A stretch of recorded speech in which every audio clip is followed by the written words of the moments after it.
The Nintendo Switch finally gets a long-requested feature. Certain eShops have been offline for days, and a Nintendo mobile game announces plans to end service. I have a lot to cover, so hang on, make sure to subscribe to the channel, and let's check out the latest Nintendo news.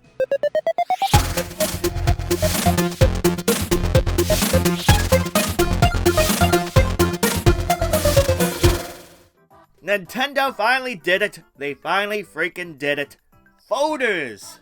Yes, Nintendo Switch owners are excited about folders because they have begged Nintendo to be able to organize their growing libraries. Sometimes it's just the simple things that get us excited. But anyway, Nintendo dropped the System 14.0 update last night, which brings the long-awaited folder/group features to the Switch. Switch owners are now able to create 100 different groups that can have 200 titles per group. They can have the same title in multiple groups. So you can create groups to group your Pokemon games, Mario games, video apps, etc, etc. It's easy to access. Just scroll all the way to the right to select all software and press the L button to access groups. And then pressing the plus button allows you to create a new group. As silly as it sounds to be this happy over folders, it is a feature that Switch owners have long asked for, especially for those who have big digital libraries. I mean, this is something that has been asked for since year one for the Switch, and it took over 5 years for it to finally happen. Nintendo, I am glad you finally did it, but holy cow, taking that long to do it? You sure can take your sweet time. Sometimes Nintendo just drives me crazy with how long they take to do stuff, but that's Nintendo, Nintendo being Nintendo. Now, how about those long-requested custom themes, Nintendo? Will you finally give it to us? I miss custom themes. There is actually one more major feature that was added to the Nintendo Switch update, and that is the Bluetooth volume behavior has changed. In some cases, maximum output has been increased, which addresses a long complaint that some users have had. The Switch can now adjust the volume of your Bluetooth headphones, as well as show the Bluetooth volume on the console. Again, nothing earth-shattering here. This is kind of basic stuff, but for those who have Bluetooth headphones on the Switch, I'm sure your experience will be nicer now. Viewers of the channel, I ask you, what would you like to see added to the Nintendo Switch in an update? Of course, my requested feature is custom themes, but it might take another 5 years for that to happen. The Wii and DSi eShops seem to have been offline for days. Okay, those watching are probably like, what? They've been offline since 2019. Get with the times, man, but let me clarify, I haven't gone insane yet. The ability to re-download software for the Wii and DSi seems to be offline. Yes, apparently up to just a few days ago, you were able to re-download software you purchased for those consoles and handhelds. Yes, trust me, I am as surprised as you are because I thought we weren't even able to do that anymore, but apparently, I guess if you're like me, it's a little too late now to know.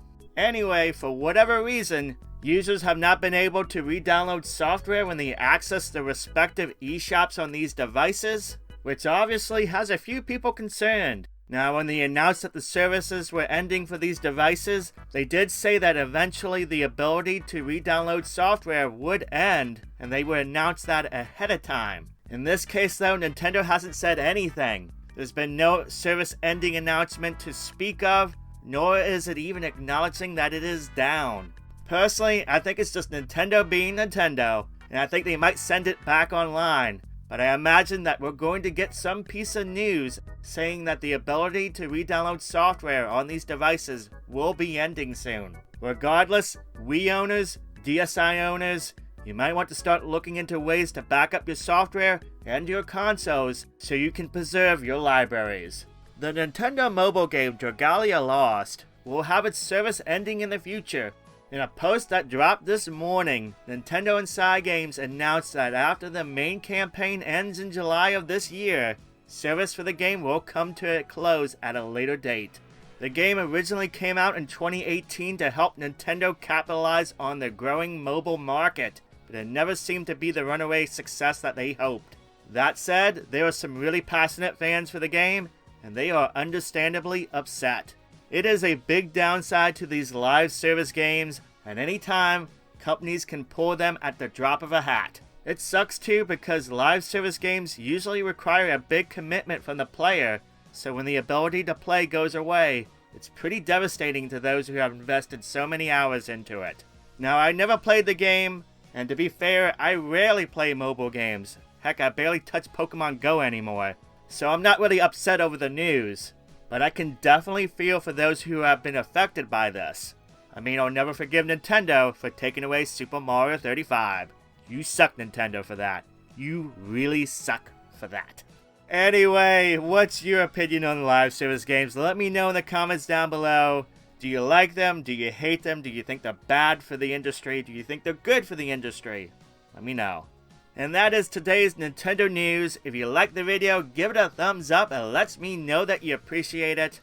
And if you're not yet a subscriber, well, you can easily fix that by clicking on those subscribe and bell icons. I post new videos each and every week on the channel, and you definitely don't want to miss a single one. That is all for today. Thank you for watching. Thank you for subscribing. Have a wonderful day, and I'll catch you next time.